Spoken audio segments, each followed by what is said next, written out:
Hi ನಮಸ್ಕಾರ. Idea ನ್ಯೂಸ್ಗೆ ಸ್ವಾಗತ. ನಾನು ನಿಮ್ಮ ಐಡಿಯಾ ಮಂಜು. ವೀಕ್ಷಕರೇ, ಇವತ್ತು ರಾಜ್ಯದಲ್ಲಿ ಹಲವಾರು ಸಂಘಟನೆಗಳಿರ್ತಕ್ಕಂಥದ್ದು ನಾವೆಲ್ಲ ನೋಡಿದ್ದೀವಿ. ಸಂಘಟನೆಗಳ ಬಗ್ಗೆ ಮತ್ತು ಸಂಘಟನೆಗಳ ಅಧ್ಯಕ್ಷರ ಬಗ್ಗೆ, ಉಪಾಧ್ಯಕ್ಷರ ಬಗ್ಗೆ ಒಂದಷ್ಟು ಮಾಹಿತಿಯನ್ನು ನಾನು ನಿಮ್ಮ ಜೊತೆ ಇವತ್ತು ಮಾತಾಡ್ತಾ ಇದ್ದೀನಿ. ವೀಕ್ಷಕರೇ, ನಾವು ರಾಜ್ಯದಲ್ಲಿ ಸುಮಾರು ಸಂಘಟನೆಗಳು ನೋಡ್ತೀವಿ. ಅದರ ಹೆಸರುಗಳು ಹೇಳೋದನ್ನು ಬೇಡ. ಸುಮಾರು ಸಂಘಟನೆಗಳಿದ್ದಾವೆ. ಒಂದಲ್ಲ ಎರಡಲ್ಲ, ಸಾವಿರಾರು ಸಂಘಟನೆಗಳು. ಒಬ್ಬೊಬ್ಬರು ಒಂದೊಂದು ಹೆಸರಲ್ಲಿ, ಒಬ್ಬೊಬ್ಬ ಒಂದೊಂದು ಫೋಟೋ ಇಟ್ಕೊಂಡು ಹಲವಾರು ಸಂಘಟನೆಗಳು ಕೂಡ ಮಾಡಿರ್ತಕ್ಕಂಥ ದೃಶ್ಯವನ್ನು ನಾವು ನೋಡಿದ್ದೀವಿ. ಆದರೆ ಸಂಘಟನೆಗೆ ಬರಕ್ ಮೊದಲು ಯಾವ ರೀತಿ ಇರ್ತಾರೆ, ಸಂಘಟನೆಗೆ ಬಂದ ಮೇಲೆ ಯಾವ ರೀತಿ ಇರ್ತಾರೆ ಅನ್ನೋದನ್ನ ಒಂದಷ್ಟು ಮಾಹಿತಿ ತಿಳ್ಕೊಳ್ಳೋಣ. ಆದರೆ ನಾವು ನೋಡ್ದಂಗೆ ಯಾವುದೋ ಒಬ್ಬ ವ್ಯಕ್ತಿ ಸಂಘಟನೆಗೆ ಬರಕ್ ಮೊದಲು ಏನು ಗೊತ್ತಿಲ್ಲದೆ, ಏನು ಇಲ್ಲದೆ ಅನಾಥರಾಗಿರ್ತಕ್ಕಂಥ ಇತಿಹಾಸವನ್ನು ನೋಡಿದ್ದೀವಿ. ಆದರೆ ಸಂಘಟನೆಗೆ ಬಂದ ಮೇಲೆ ಹಲವಾರು ಕೆಲಸ ಕಾರ್ಯಗಳು, ಆಸ್ತಿ ಅಂತಸ್ತು ಮಾಡಿರ್ತಕ್ಕಂಥ ಇತಿಹಾಸವನ್ನು ಕೂಡ ನಾವು ನೋಡಿದ್ದೀವಿ. ರಾಜ್ಯದಲ್ಲಿನ ಸಾವಿರಾರು ಜನರು ನೋಡಿರ್ತಾರೆ ಸಂಘಟನೆಗೆ ಬರಕ್ ಮೊದಲು ಹೇಗಿರ್ತಾರೆ, ಸಂಘಟನೆಗೆ ಬಂದ ಮೇಲೆ ಹೇಗಿರ್ತಾರೆ. ಕೆಲವರು ಸಂಘಟನೆಗೆ ಬಂದ ಮೇಲೆ ಕೆಲಸ ಕಾರ್ಯಗಳನ್ನು ಹೆಸರು ಮಾಡ್ತಾರೆ, ಹಣ ಆಸ್ತಿ ಮಾಡೋದು ಕಡಿಮೆ ಇರ್ತದೆ. ಕೆಲವರು ಸಂಘಟನೆಗಳಿಗೆ ಬಂದ ಮೇಲೆ ಹಣ ಆಸ್ತಿಯನ್ನು ಮಾಡಿರ್ತಕ್ಕಂಥ ಇತಿಹಾಸಗಳು ಕೂಡ ನಾವು ನೋಡಿದ್ದೀವಿ. ಆದರೆ ಇವತ್ತು ನಾನು ಹೇಳುವ ಒಂದು ಕಥೆಯಲ್ಲಿ, ನಾನು ಹೇಳುವ ಒಂದು ಸ್ಟೋರಿಯಲ್ಲಿ, ನಾನು ಹೇಳುವಂಥ ಒಂದು ಸಂಘಟನೆಯ ಬಗ್ಗೆ ಒಂಥರ ಆಶ್ಚರ್ಯ ಆಗ್ತದೆ. ಸೊ ಇವರು ಸಂಘಟನೆಗೆ ಬಂದು ಸುಮಾರು ವರ್ಷಗಳಾಯಿತು. ಸುಮಾರು ವರ್ಷಗಳು ಸಂಘಟನೆಗೆ ಬಂದ ಮೇಲೆ ಸುಮಾರು ಕೆಲಸ ಕಾರ್ಯಗಳು ಮಾಡಿದ್ದಾರೆ. ಆದರೆ ಸುಮಾರು ಕನಿಷ್ಠ ಅಂದರೆ 15 ವರ್ಷ ಆಗಿರತಕ್ಕಂಥದ್ದು ಇದೆ. ಇವತ್ತು ನಾನು ಒಬ್ಬ ವ್ಯಕ್ತಿ ಬಗ್ಗೆ ನಾನು ಮಾತಾಡ್ತಾ ಇದ್ದೀನಿ. ಇವರು ಕೋಲಾರ ಜಿಲ್ಲೆಯಲ್ಲಿ ಒಂದು ಸಂಘಟನೆಯನ್ನು ಮಾಡ್ತಾರೆ. ಕರ್ನಾಟಕ ರಾಜ್ಯದ ಕೋಲಾರ ಜಿಲ್ಲೆಯಲ್ಲಿ ಒಂದು ಸಂಘಟನೆಯನ್ನು ಮಾಡ್ತಾರೆ. 15 ವರ್ಷಗಳಾಗಿರ್ತದೆ. ಸಂಘಟನೆಗೆ ಬಂದ ಮೇಲೆ 15 ವರ್ಷಗಳಾಗ್ತದೆ. ಹಲವಾರು ಕೆಲಸ ಕಾರ್ಯಗಳು ಮಾಡ್ತಾರೆ. ಆದರೆ ಇವರು ಹಣ ಆಸ್ತಿ ಮಾಡಿಲ್ಲ. ಕೆಲವರು ಹೇಳ್ತಾರೆ ಸಂಘಟನೆಯಲ್ಲಿ ಮಾಡೋದಿಲ್ಲ, ಕೆಲವರು ಮಾಡ್ತಾರೆ. ಸರ್, ಸಂಘಟನೆಗೆ ಬಂದ ಮೇಲೆ ಅಷ್ಟು ಹೆಸರು ಹೇಳ್ಕೊಂಡು ಹಣ ಆಸ್ತಿ ಮಾಡಿದ್ದಾರೆ ಅಂತ ಹೇಳಿ ಸುಮಾರು ಜನ ಹೇಳ್ಬೋದು. ಆದರೆ ಇವತ್ತು ನಾನು ರಿಯಲ್ ಆಗಿ ಚೆಕ್ ಮಾಡಿದ್ದೀನಿ. ಇವತ್ತು ನಾನು ನೇರವಾಗಿ ಅವರ ಒಂದು ಗ್ರಾಮಕ್ಕೆ ಹೋಗಿ ಅವರ ಒಂದು ಹಿನ್ನೆಲೆ, ಅವರು ಹೇಗಿದ್ರು, ಮೊದಲು ಹೇಗಿದ್ರು, ಈಗ ಹೇಗಿದ್ದಾರೆ ಅನ್ನೋದನ್ನ ಒಂದಷ್ಟು ಸ್ಟೋರಿ ನಾನು ರಿಯಾಲಿಟಿ ಚೆಕ್ ಮಾಡಿದೆ. ಆದರೆ ಸಂಘಕ್ಕೆ ಬಂದು 15 ವರ್ಷಗಳಾದರೂ ಕೂಡ ಅವರು ಪಿತ್ರಾರ್ಜಿತ ಆಸ್ತಿ ಎಷ್ಟಿದೆಯೋ ಅಷ್ಟೇ ಇದೆ. ಅವರು ಮೊದಲು ಹೇಗಿದ್ರು ಹಾಗೆ ಇದ್ದಾರೆ. ಮನೆ ಮಠ ಎಲ್ಲವೂ ಕೂಡ ಅವ್ರ ತಂದೆ ತಾಯಿ ಏನು ಮನೆ ಕಟ್ಟಿದ್ದಾರೆ ಅದೇ. ಆದರೆ ಇವ್ರು ಸಂಘಕ್ಕೆ ಬಂದು ಮನೆ ಕಟ್ಟಿರೋದೇನಿಲ್ಲ. ಇವ್ರು ಸಂಘಕ್ಕೆ ಬಂದು ಆಸ್ತಿ ಮಾಡಿರೋದು ಕೂಡ ಏನಿಲ್ಲ. ಇವ್ರು ಸಂಘಕ್ಕೆ ಬಂದು ಹಣ ಮಾಡಿರೋದು ಕೂಡ ಏನಿಲ್ಲ. ಇವತ್ತು ನಾವು ಐಡಿಯಾ ನ್ಯೂಸ್ ತಂಡ ನೇರವಾಗಿ ರಿಯಾಲಿಟಿ ಚೆಕ್ ಮಾಡೋದಕ್ಕೆ ನಾವು ಆ ಗ್ರಾಮಕ್ಕೆ ಹೋಗಿದ್ವಿ. ಆದರೆ ಗ್ರಾಮದಲ್ಲಿ ವಾಸ್ತವಾಂಶ ಗೊತ್ತಾಯ್ತು. ಏನೇ ಇರಲಿ, ಸಂಘಟನೆಯಲ್ಲಿ ಈ ರೀತಿ ಅಧ್ಯಕ್ಷರು ಕೂಡ ಇರ್ತಾರಾ, ಈ ರೀತಿ ಉಪಾಧ್ಯಕ್ಷರು ಕೂಡ ಇರ್ತಾರಾ, ಈ ರೀತಿ ಕಾರ್ಯಕರ್ತರು ಕೂಡ ಇರ್ತಾರಾ ಅನ್ನೋದು ಒಂಥರ ಆಶ್ಚರ್ಯ ಸಂಗತಿ. ಇವತ್ತು ರಾಜ್ಯದಲ್ಲಿ ನಾವು ನೋಡ್ತೀವಿ, ಒಂದು ಸಂಘಟನೆ ಹೆಸರು ಹೇಳ್ಕೊಂಡು ಹಲವಾರು ದುಡ್ಡುಗಳು ಮಾಡಿರ್ತಕ್ಕಂಥದ್ದು, ಹಲವಾರು ಹಣ ಆಸ್ತಿ ಆಮಿಷ ಬಂಗ್ಲೆಗಳು ಮಾಡಿರ್ತಕ್ಕಂಥ ಇತಿಹಾಸ ನಮ್ಮ ಕರ್ನಾಟಕದಲ್ಲಿ ಇದೆ. ಆದರೆ ಇವತ್ತು ನಾವು ಮಾಡಿರೋ ಒಂದು ಚಿಕ್ಕು, ನಾವು ಮಾಡಿರೋ ಒಂದು ರಿಯಾಲಿಟಿ, ನಾವು ಮಾಡಿರ್ತಕ್ಕಂಥ ಒಂದು ವಾಸ್ತವ ಸ್ಟೋರಿಯಲ್ಲಿ ಕೋಲಾರ ಜಿಲ್ಲೆಯಲ್ಲಿ 15 ವರ್ಷಗಳಾಯಿತು ಒಂದು ಸಂಘಟನೆ ಮಾಡಿ. ಆ ಸಂಘಟನೆಯಲ್ಲಿ ಯಥೇಚ್ಛವಾಗಿ ರೈತರಿಗೆ, ಅವ್ರಿಗೆ ಇವ್ರಿಗೆ ಸಹಾಯ ಮಾಡಿಕೊಂಡು ಕೆಲಸ ಕಾರ್ಯಗಳನ್ನು ಮಾಡಿದರೆ ಹೊರತು ಅವರು ಹಣ ಆಸ್ತಿ ಮಾಡಿರ್ತಕ್ಕಂಥ ಇತಿಹಾಸವೇ ಇಲ್ಲ. ನೀವು ಹೇಳ್ಬೋದು, ಏನು ಸರ್ ಸಂಘಟನೆಯವರು ಹಣ ಮಾಡಿರಲ್ವಾ, ಆಸ್ತಿ ಮಾಡಿರಲ್ವಾ ಅಂತ. ಹಾಯಸ್, ಸುಮಾರು ಜನರು ಕೂಡ ಇದ್ದಾರೆ. ಅದರಲ್ಲಿ ಸಂಘಟನೆ ಕೆಲವರು ಹಣ ಮಾಡೋಕ್ಕೆ ಬರ್ತಾರೆ, ಕೆಲವರು ಆಸ್ತಿ ಮಾಡೋಕ್ಕೂ ಬರ್ತಾರೆ, ಕೆಲವರು ಹೆಸರು ಮಾಡೋಕೆ ಬರ್ತಾರೆ, ಕೆಲವರು ಸಮಾಜ ಸೇವೆ ಮಾಡೋಕೆ ಕೂಡ ಬರ್ತಾರೆ. ಆದರೆ ಇವತ್ತು ನಾವು ತೋರಿಸುವಂಥ ಒಬ್ಬ ವ್ಯಕ್ತಿಯ ಬಗ್ಗೆ, ಒಬ್ಬ ಸಂಘಟನೆ ಬಗ್ಗೆ, ಒಬ್ಬ ಸಂಘಟನೆಯ ರಾಜ್ಯ ಉಪಾಧ್ಯಕ್ಷರ ಬಗ್ಗೆ ಹೇಳೋದಾದ್ರೆ ಒಂಥರ ಆಶ್ಚರ್ಯ ಆಗ್ತದೆ. ನಾವು ರಿಯಾಲಿಟಿಯಾಗಿ ಊರಿಗೆ ಹೋಗಿ ಅವರು ವಾಸ್ತವಾಂಶ, ಅವರು ಮನೆ ಯಾವಾಗ ಕಟ್ಟರು, ಏನು ಕಟ್ಟರು, ಅವ್ರ ಆಸ್ತಿ ಎಷ್ಟು, ಇವೆಲ್ಲವೂ ಕೂಡ ನಾವು ಚೆಕ್ ಮಾಡಿದ್ವಿ. ಚೆಕ್ ಮಾಡಿದ್ರೆ ಅವ್ರ ತಂದೆ, ಅವರು ಕುಟುಂಬದಲ್ಲಿ ಪಿತ್ರಾರ್ಜಿತ ಆಸ್ತಿ ಏನಿದೋ ಅಷ್ಟೇ ಇದೆ. ಅವರು ಪಿತ್ರಾರ್ಜಿತ ಮನೆ ಏನು ಕಟ್ಟಿದಾರೋ ಅಷ್ಟೇ ಇದೆ. ಆದರೆ ಇವರು 15 ವರ್ಷಗಳು ಸಂಘಕ್ಕೆ ಬಂದಿನಿಂದ ಕೂಡ ಎಲ್ಲೂ ಕೂಡ 10 ಗುಂಟೆ ಜಮೀನು ಕೂಡ ಮಾಡಿಲ್ಲ, 10 ಲಕ್ಷ ಆಸ್ತಿಯನ್ನು ಕೂಡ ಮಾಡಿಲ್ಲ, ಹಣವನ್ನು ಕೂಡ ಮಾಡಿಲ್ಲ ಅನ್ನೋದು ನಮ್ಗೆ ಇವತ್ತು ನಾವು ನೇರವಾಗಿ ಗ್ರಾಮದಲ್ಲಿ ಹೋದ್ಮೇಲೆ ಗೊತ್ತಾಯ್ತು. ಇಷ್ಟಕ್ಕೂ ಈ ಕೋಲಾರ ಜಿಲ್ಲೆಯಲ್ಲಿ 15 ವರ್ಷಗಳ ಸಂಘಟನೆ ಮಾಡಿದ್ಯಾರು, ಸಂಘಟನೆಯಲ್ಲಿ ಸೇವೆ ಮಾಡ್ಕೊಂಡು ಬಂದರೂ ಕೂಡ ಹಣ ಆಸ್ತಿ ಮಾಡದೇ ಇರತಕ್ಕಂಥ ವ್ಯಕ್ತಿ ಯಾರು ಅನ್ನೋದನ್ನ ನೋಡ ಬನ್ನಿ.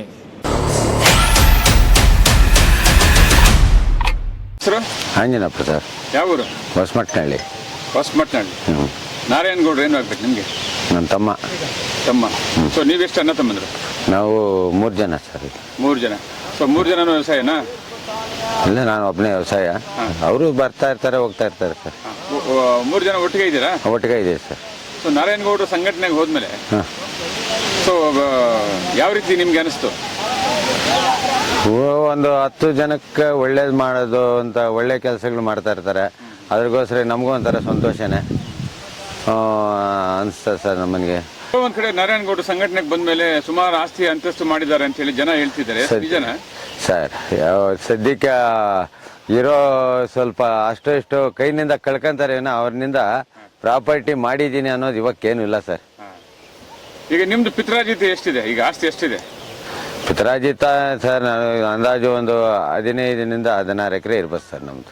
ಅದ್ರ ಮೇಲೆ ಏನಿಲ್ಲ? ಅದ್ರ ಮೇಲೆ ಏನಿಲ್ಲ. ಸೊ ಇದೆಲ್ಲ ನಿಮ್ಗೆ ಪಿತ್ರಾಜಿತ ಆಸ್ತಿ? ಪಿತ್ರಾಜಿತ ಆಸ್ತಿಯಲ್ಲಿ ಸ್ವಲ್ಪ ರಿಲೀಸ್ ಹಾಕೊಂಡು ನಾನು ವ್ಯವಸಾಯ ಮಾಡ್ತಾ ಇದ್ದೀನಿ ಸರ್. ಸೊ ನಾರಾಯಣಗೌಡ ಸಂಘಟನೆಗೆ ಬಂದ್ಮೇಲೆ ಎಲ್ಲೂ ಒಂದು ಅರ್ಧ ಎಕರೆ 1 ಎಕರೆ ಮಾಡಿಲ್ಲ? ಎಲ್ಲಿ ಇಲ್ಲ ಸರ್. ಹಣ ಆಸ್ತಿ ಏನು ಮಾಡಿಲ್ಲ? ಹಣ ಆಸ್ತಿ ಏನು ಮಾಡಿಲ್ಲ. ಮತ್ತೆ ಏನ್ ಮಾಡ್ತಾ ಇದ್ದೀರಿ ಇವರು ಅಂತ? ಇವರು ಬಡವರು ಅಂತೇಳಿ ಹೋರಾಟ ಮಾಡ್ತಾ ಇದ್ದಾರೆ. ಸರ್ ನಮಸ್ತೆ. ನಮಸ್ಕಾರ ಸರ್, ಕೋಲಾರದಲ್ಲಿ ಮೊಟ್ಟ ಮೊದಲನೇ ಬಾರಿಗೆ ರೈತ ಸಂಘಟನೆ ಮಾಡ್ತಕ್ಕಂಥದ್ದು ಯಾರು? ಯಾವ ಇಸ್ಪಿಯಲ್ಲಿ ಮಾಡಿದ್ರು? ಮೊದಲು ಏನಾದ್ರು ಇತ್ತ ಅಥವಾ ನೀವೇ ಮೊದಲು ಮಾಡಿದ್ರ? ಮೊದಲ ಬಾರಿಗೆ ನಮ್ಮ ರೈತ ಪರ ಹೋರಾಟಗಾರರ ವೆಂಕಟಗಿರಪ್ಪನವರು, ದಿವಂಗತ ವೆಂಕಟಗಿರಪ್ಪನವರು ಹುಡುಗರು, ಅವರು ರೈತ ಪರ ರೇಷ್ಮೆ ಬೆಳೆಗಾರರ ಪರ ಮಾಡ್ತಾಯಿದ್ರು. ಆನಂತರ ನಮ್ಮ ಕೆ ಶ್ರೀನಿವಾಸಗೌಡರು ಹಾಗೂ ನಮ್ಮ ಬ್ಯಾಲಹಳ್ಳಿ ಗೋವಿಂದಗೌಡರು ಅವರು ಸಹ ರೇಷ್ಮೆ ಒಂದು ಹೋರಾಟಕ್ಕೆ ನಿರಂತರವಾಗಿ ಮಾಡ್ತಾಯಿದ್ರು. ಕಾಲ ನಂತರ ಅದು ಸ್ಥಗಿತ ಆಯಿತು. 2008-09 ಸಾಲಿನಲ್ಲಿ ಒಂದು ರಾಜ್ಯದಲ್ಲಿ ರೈತರ ಮೇಲೆ ಗೊಬ್ಬರಕ್ಕೋಸ್ಕರ ಗೋಲಿಬಾರ್ ಆಗ್ತದೆ, ಇದು ಲಾಠಿ ಚಾರ್ಜು ಗೋಲಿಬಾರ್ ಆಗ್ತದೆ. ಆವಾಗ ಕೋಲಾರದಲ್ಲಿ ಕರ್ನಾಟಕ ರಕ್ಷಣಾ ವೇದಿಕೆ ಅವರು ಮತ್ತು ಕೋಡಳ್ಳಿ ಚಂದ್ರಶೇಖರ್ ಅವರು ಬಂದು ಹೋರಾಟ ಮಾಡ್ತಾರೆ. ಅದರಿಂದ ಪ್ರೇರಿತವಾದಂಥ ನಮ್ಮ ಕೆ ಶ್ರೀನಿವಾಸಗೌಡರು, ನಮ್ಮ ಅಣ್ಣ, ಅವರೊಂದು ಚರ್ಚೆ ಮಾಡ್ತಾರೆ. ಕೋಲಾರಲ್ಲಿ ರೈತ ಪರ ಹೋರಾಟಗಾರರಿಲ್ಲ, ಏನಾದರೂ ಮಾಡಿ ರೈತ ಒಂದು ಸಂಘನ ಸ್ಥಾಪನೆ ಮಾಡಬೇಕು ಅಂಥೇಳಿ ಅದನ್ನು ಡಿಸ್ಕಸ್ ಮಾಡ್ತಾರೆ ನನ್ನ ಹತ್ರ. ಆಯಿತು, ಅದೇ ಮಾಡೋಣ ಅಂಥೇಳಿ ನಾವು ನಮ್ಮ ಅಬ್ಬಿಣಿ ಶಿವಪ್ಪನವರು ಅಂಥೇಳಿ ಹಿರಿಯರು, ಅವ್ರನ್ನ ಒಂದು ಭೇಟಿಯಾಗಿ ಆಯಿತು ಮಾಡೋಣ ಅಂಥೇಳಿ ಇನ್ನು ಹಂಗೆ ಸ್ವಲ್ಪ ಒಂದು 10-15 ಜನ ಹೋಗಿ ಕೋಡಿಯಲ್ಲಿ ಚಂದ್ರಶೇಖರ್ ಹತ್ರ ಕರ್ಕೊತೀವಿ. ಸ್ವಾಮಿ, ನಾವು ಕೋಲಾರಲ್ಲಿ ರೈತ ಸಂಘಟನೆ ಹುಟ್ಟಾಕಬೇಕು, ನೀವು ನಮಗೆ ಒಂದು ಲೆಟ್ರ್ ಕೊಡಿ ಅಂತೇಳಿ ನಿರಂತರವಾಗಿ 3-4 ದಿನ ಓಡಾಡಿದ್ಮೇಲೆ ಒಂದು ವಾರ ಆದಮೇಲೆ ಕೋಡಳ್ಳಿ ಚಂದ್ರಶೇಖರ್ ಅವರು ಜಿಲ್ಲಾ ಸಂಚಾಲಕರಾಗಿ ಅಬ್ಬಿಣಿ ಶಿವಪ್ಪ, ಜಿಲ್ಲಾ ಸಹ ಸಂಚಾಲಕರೇ ನನ್ನ ನಾರಾಯಣಗೌಡ ಅಂತೇಳಿ ಕೊಡ್ತಾರೆ. ಅವತ್ತಿಂದ ನಾವು ನಿರಂತರ ಹಂತವಾಗಿ ಓಡಾಟ ಮಾಡಿಕೊಂಡು ಫಸ್ಟು ನಾವು ನಮ್ಮ ರೈತ ಪರ ಧ್ವನಿ ಎತ್ತಿದ್ದೇ ಶಾಶ್ವತ ನೀರಾವರಿಗಾಗಿ. ಶಾಶ್ವತ ನೀರಾವರಿಗೆ ಬೇಕು ಅಂತೇಳಿ ನಮ್ಮ ಪತ್ರಕರ್ತರ ಜೊತೆ ಒಂದು ಸಂವಾದ ಮಾಡಿಕೊಂಡು ಅವರಿಗೆ ಸಹಿ ಸಂಗ್ರಹ ಅಂತ ಮಾಡುವ ಮುಖಾಂತರ ಕೋಲಾರ ಜಿಲ್ಲೆಯಲ್ಲಿ ರೈತ ಸಂಘಕ್ಕೆ ಒಂದು ಚಾಲನೆ ಕೊಟ್ಟು ಒಂದು ಶಾಶ್ವತ ನೀರಾವರಿ ಹೋರಾಟ ನಡೆಯುವಾಗ ಕೋಡಿಯಲ್ಲಿ ಚಂದ್ರಶೇಖರನ್ನು ಆಹ್ವಾನ ಮಾಡಿದ್ವಿ, ಪುಟ್ಟಣ್ಣಯ್ಯನನ್ನು ಆಹ್ವಾನ ಮಾಡಿದ್ವಿ. ಯಾಕಂದರೆ ಪುಟ್ಟಣ್ಣಯ್ಯನವರು ನಂಜುಂಡಸ್ವಾಮಿಯವರ ಹೊರನಾಡಿ, ಅವರಿಗೆ ಅರ್ಥ ಯಾವ ರೀತಿ ಮಾತಾಡಬೇಕು ಏನಂತೇಳಿ ಇದರಿಂದ ಇಬ್ಬರು ಬಂದರು. ಮೊನ್ನೆ ಜಿಲ್ಲಾಧಿಕಾರಿಗಳ ಕಚೇರಿ ಹತ್ರ ಹೋರಾಟ ಮಾಡುವಾಗ ಪುಟ್ಟಣ್ಣಯ್ಯನು ಬಂದಾಗ ಕೋಡಿಯಲ್ಲಿ ಚಂದ್ರಶೇಖರ್ಗೆ ಎಲ್ಲೋ ಒಂಥರ ಇದಾಯಿತು. ಅವಾಗೇನಾಯ್ತು ಅಂದರೆ ಯಾರು ಕರೆಸಿದ್ದು ಶ್ರೀನಿವಾಸಗೌಡರು ಹೌದಾ ಅಂತೇಳಿ ಆವಾಗಲೇ ಕೋಲಾರ ಜಿಲ್ಲೆಯಲ್ಲಿ 2 ಬಣ ಆಗೋಯ್ತು. ಒಂದು ಕೋಡಳ್ಳಿ ಚಂದ್ರಶೇಖರ್ ಬಣ, ಒಂದು ಪುಟ್ಟಣ್ಣಯ್ಯನ ಬಣ ಅಂತ. ಅಬ್ಬಿಣಿ ಶಿವಪ್ಪನವ್ರು ಅಂದರೆ ಕೋಡಳ್ಳಿ ಚಂದ್ರಶೇಖರ್ ಬಣ ಅಂತ ಹಿಂಗಿಡಿಸ್ಕೊಂಡು ನಾವು ಪುಟ್ಟಣ್ಣಯ್ಯನ ಹಿಂದೆ ಹೋದ್ವಿ. ಆಮೇಲೆ ಕಾಲಾಂತರಗಳಿಂದ ಮೊನ್ನೆ ಪುಟ್ಟಣ್ಣಯ್ಯನವರು ತೀರ್ಕೊಂಡ ನಂತರ ನಮಗೆ ರಾಜ್ಯ ನಾಯಕರ ಕೊರತೆ ಎದ್ದು ಕಾಣ್ತಾ ಇತ್ತು ಕೋಲಾರದಲ್ಲಿ. ಈಗ ಒಟ್ಟು 12 ಸಂಘಟನೆ. ಮೊದಲು ಸಂಘಟನೆ ಹುಟ್ಟಾಕಿದ್ದಾರೆ? ಮೊದಲು ಹುಟ್ಟಾಕಿದ್ದು ರೈತ ಸಂಘದ ಶ್ರೀನಿವಾಸಗೌಡರು ಅಂತೇಳಿ, ಅದು ಇದೇ ಹೊಸಮಟ್ನಹಳ್ಳಿ ಗ್ರಾಮದವರು. ಅವರೇ ಟವಲ್ ತಂದಿದ್ದು. ಅವ್ರೇನಾಗ್ಬೇಕು? ನಮಗೆ ಅಣ್ಣ ಆಗಬೇಕು. ಅವ್ರಾದ್ಮೇಲೆ ಅವ್ರು ರಿಸೈನ್ ಕೊಟ್ಟ ಮೇಲೆ ನೀವು ಬಂದ್ರೆ? ಅಲ್ಲ, ರಿಸೈನ್ ಅಂತೇನಿಲ್ಲ. ಅವರು ಈಗ ಅಲಂಕಾರದಿಂದ ಸ್ವಲ್ಪ ವ್ಯವಸಾಯ ಕಡೆ ಗಮನ ಜಾಸ್ತಿ ಕೊಟ್ಟಿದ್ದಾರೆ. ಬರ್ತಾರೆ, ಅವರು ಸಂಘಟನೆಯಲ್ಲಿ ಇದ್ದಾರೆ, ಜಿಲ್ಲಾ ಸಂಚಾಲಕರಾಗೇ ಇದ್ದಾರೆ, ಮಾಡ್ತಾ ಇದ್ದಾರೆ. ಅದು ಸ್ವಲ್ಪ ಹೋಗ್ತದೆ. ಜಿಲ್ಲಾ ಸಂಚಾಲಕರು? ಹೌದು. ನಾವು ಫಸ್ಟು ಜಿಲ್ಲಾ ಸಹ ಸಂಚಾಲಕರಿದ್ವಿ, ಮತ್ತೆ ಜಿಲ್ಲಾಧ್ಯಕ್ಷರಾದ್ವಿ, ಮತ್ತೆ ರಾಜ್ಯ ಕಾರ್ಯಾಧ್ಯಕ್ಷರಾದ್ವಿ. ಈಗ ರಾಜ್ಯ ಉಪಾಧ್ಯಕ್ಷರಾಗಿ ಕೆಲಸ ಮಾಡ್ತಾನೆ ಇದ್ದೀನಿ. ಈಗ ನೀವು ರಾಜ್ಯ ಉಪಾಧ್ಯಕ್ಷರಾಗಿ ಕೋಲಾರ ಜಿಲ್ಲೆಯಲ್ಲಿ ಕೆಲಸ ಮಾಡಿ, ಹೌದೌದು. ಈಗ ರಾಜ್ಯ ಅಧ್ಯಕ್ಷರಾದ ರಾಜ್ಯಾಧ್ಯಕ್ಷರು ಬಂದು ಇದರಲ್ಲಿ KT ಗಂಗಾಧರ್ ಅಂತೇಳಿ. ನಮ್ಮ ಜಿಲ್ಲೆಯ ಮತ್ತು ಪಕ್ಕದ ಚಿಕ್ಕಬಳ್ಳಾಪುರ ಜಿಲ್ಲೆಯ ಬೆಂಗಳೂರು ಗ್ರಾಮಾಂತರ ಜಿಲ್ಲೆಯ ಬಗ್ಗೆ ಧ್ವನಿ ಎತ್ತೋದಕ್ಕೆ ನಾವು ಬಯಲುಸೀಮೆ ಕರ್ನಾಟಕ ರಾಜ್ಯ ರೈತ ಸಂಘ ಅಂತೇಳಿ ಸಮಾನ ಮನಸ್ಕರು ಮಾಡ್ಕೊಂಡಿದ್ವಿ. ಈಗ ನಾರಾಯಣಗೌಡರು ಸಂಘಟನೆಗೆ ಎಂಟ್ರಿ ಆಗಿದ್ದು ಯಾವ ವರ್ಷದಲ್ಲಿ? ನಾರಾಯಣಗೌಡರು ಸಂಘಟನೆಗೆ ಎಂಟ್ರಿ ಆಗಿ 2006. 2006ರಿಂದ ಇದುವರೆಗೂ ನಿರಂತರವಾಗಿ ಸಂಘದಲ್ಲಿ ಕೆಲಸ ಮಾಡ್ತಾರೆ. ಹೌದು. ಸೊ ನಾರಾಯಣಗೌಡರು ಆದ್ಮೇಲೆ ಕೋಲಾರದಲ್ಲಿ ಹಲವಾರು ಸಂಘಟನೆಗಳು ಬಂತು. ಹೌದು. ಆದರೂ ಕೂಡ ಕೆಲವು ಸಂಘಟನೆಕಾರ ಅಧ್ಯಕ್ಷರಾಗಿರ್ಬೋದು, ಉಪಾಧ್ಯಕ್ಷರಾಗಿರ್ಬೋದು, ಸಂಘಟನೆಗೆ ಬರೋಕ್ಕೆ ಮೊದಲೇ ಒಂಥರ ಇದ್ರು, ಸಂಘಟನೆಗೆ ಬಂದ ಮೇಲೆ ಒಂಥರ ಆಗಿದ್ದಾರೆ. ಈ ನಾರಾಯಣಗೌಡರು ಏನಾದರೂ ಈ ರೀತಿ ಆಗಿದಾರ? ಅಲ್ಲ, ನಾವು ನೋಡಿ ಈ ಭೂಮಿ ತಾಯಿ ಇದೆ ನೋಡಿ, ಈ ಭೂಮಿ ತಾಯಿ ಮೇಲೆ ನಾವು ಇದಕ್ಕೆ ದುಡಿಯಾಕಂತ ಬಂದಿರೋದು. ಈ ಭೂಮಿ ತಾಯಿಗೆ ದುಡಿಯುವಂತಹ ರೈತ ಕೂಲಿ ಕಾರ್ಮಿಕರಿಗೆ ನ್ಯಾಯ ಕೊಡ್ಸೋಣ ಅಂತ ಬಂದಿರೋದು. ಬಟ್ ನಾವು ಮೊದಲು ಹೆಂಗಿದ್ವೋ ಇವತ್ತು ಹಂಗೆ ಇದ್ದೀವಿ. ಮೊದಲು 2 ಎಕರೆ 1 ಎಕರೆ ಕೆಲಸ ಮಾಡ್ತಾ ಇದ್ವಿ, ಏನೋ ಭೂಮಿ ತಾಯಿಗೆ 1 2 ಎಕರೆ 3 ಎಕರೆ ಮಾಡ್ತಾ ಇದ್ವಿ. ಈಗ ಹಂತವಾಗಿ ಕೂಲಿ ಕಾರ್ಮಿಕರ ಸಮಸ್ಯೆ ಇದೆ, ಮತ್ತು ದುಬಾರಿಯಾಗ ಗೊಬ್ಬರಗಳು, ಅಲ್ಲಿಗೂ ಒಂದು 15-20 ಎಕರೆ ನಾವು ವ್ಯವಸಾಯ ಮಾಡ್ತಾ ಇದ್ವಿ. ಅದರಲ್ಲಿ ಸೌತೆ ಗಿಡ ಬೆಳಿತೀವಿ, ಟೊಮೆಟೊ ಬೆಳಿತೀವಿ, ಕ್ಯಾಪ್ಸಿಕಮ್ ಬೆಳಿತೀವಿ, ಹೂ ಬೆಳಿತೀವಿ, ಮತ್ತು ಬೀರೆ ಗಿಡ ಬೆಳಿತೀವಿ. ಹಸುಗಳೊಂದು 6 ಹಸು ಇಟ್ಕೊಂಡಿದ್ದೀವಿ. ಇದು ನಮ್ಮ ಮೂಲ ಕಸುಬು.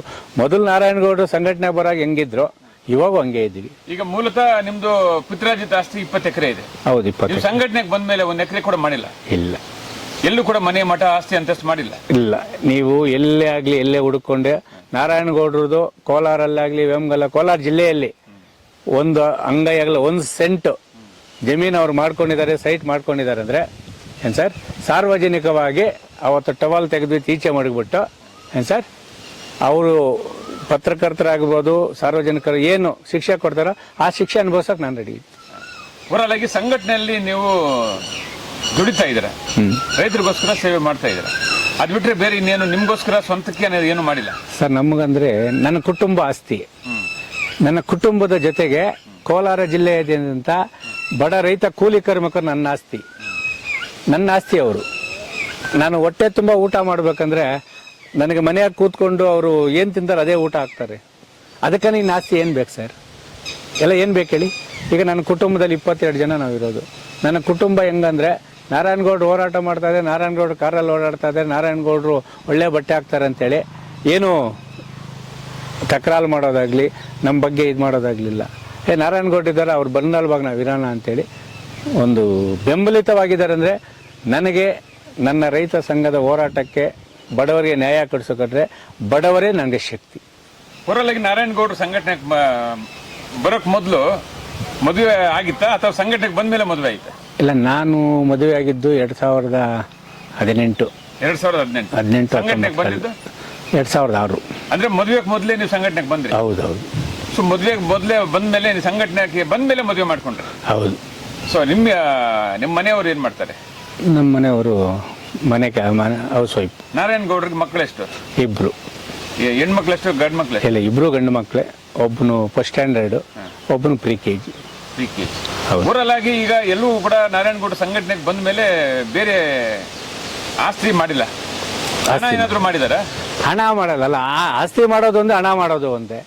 ಹಣ ಆಸ್ತಿ ಮಾಡ್ತಾರೆ, ಕೆಲವರು ಹಣ ಮಾಡ್ತಾರೆ. ಈ ರೀತಿ ಏನಾದ್ರು ಮಾಡಿದಾರ? ಇಲ್ಲ, ನಮ್ಗೆ ಆಸ್ತಿ ಇಲ್ಲದಲ್ವಾ, ಭೂಮಿ ತಾಯಿನ ಆಸ್ತಿ. ಬಡ ರೈತ ಕೂಲಿ ಕಾರ್ಮಿಕರ ನ್ಯಾಯ ಕೊಡಿಸೋದೆ ನನಗೆ ದೊಡ್ಡ ಆಸ್ತಿ. ಅದಕ್ಕನ ಬೇರೆ ಆಸ್ತಿ ಏನೂ ಇಲ್ಲ. ಸೊ ಕೆಲವು ಸಂಘಟನೆಗಳು, ಸುಮಾರು ಸಂಘಟನೆಗಳು ಇವತ್ತು ರಾಜ್ಯದಲ್ಲಿ ನೋಡೋದಾದ್ರೆ ಸಂಘಟನೆಗೆ ಬರೋಕ್ ಮೊದಲು ಎಲ್ಲೋ ಇದ್ದವರು ಸಂಘಟನೆಗೆ ಬಂದ ಮೇಲೆ ಇವತ್ತು ಆಸ್ತಿ ಹಣ ಮಾಡತಕ್ಕಂಥ ಇತಿಹಾಸಗಳಿದೆ. ಆ ರೀತಿ ಯಾವ್ದಾದ್ರು ಮಾಡ್ಬೋದಾಗಿತ್ತಲ್ಲ, ಯಾಕೆ ಮಾಡ್ಲಿಲ್ಲ ನಾರಾಯಣಗೌಡರು ಅಂತ? ಇವತ್ತು ನಾನು ಓಡಾಡೋ ಬೊಲೋರೋ ಕಾರ್ ಇದೆ, ಅದ್ರ ಮೇಲೆ ಇನ್ನೂ 7 ಲಕ್ಷ ರೂಪಾಯಿ EMI ಇದೆ. ಎಲ್ಲೇ ಬೇಕಾದ್ರೆ ಚೆಕ್ ಮಾಡ್ಕೊಳ್ಳಿ. ಬೊಲೋರೋ ಕಾರ್ ತಗೊಂಡು ಎಷ್ಟು ವರ್ಷ ಆಯ್ತು? ನಾವು 2012ರಿಂದ ಓಡ್ತಾ ಇದ್ದೀವಿ. ಏನು ಫೈನಾನ್ಸ್ ಅಲ್ಲಿ ತಗೊಂಡಿದ್ದ ಹೆಂಗೆ? ಎಲ್ಲ ಫೈನಾನ್ಸ್. ಎಷ್ಟು ಕಟ್ಟ್ರಿ ಫಸ್ಟ್? ನಾವು ಕಟ್ಟಿದ್ದು ಅದು 3.5 ಲಕ್ಷ ಕಟ್ಟಿ. ಈಗ ಮಂತ್ಲಿ EMI ಎಷ್ಟಿದೆ? EMI ಬಂದು ಅದು 16,000 ಇದೆ. ನಾರಾಯಣಗೌಡ ಸಂಘಟನೆಯಲ್ಲಿ ಜನರ ಸೇವೆ, ರೈತ ಸೇವೆ ಮಾಡ್ತಾ ಇದ್ದಾರೆ, ಆದ್ರೆ ಎಲ್ಲೂ ಕೂಡ ಕೈ ಚಾಚಿಲ್ಲ.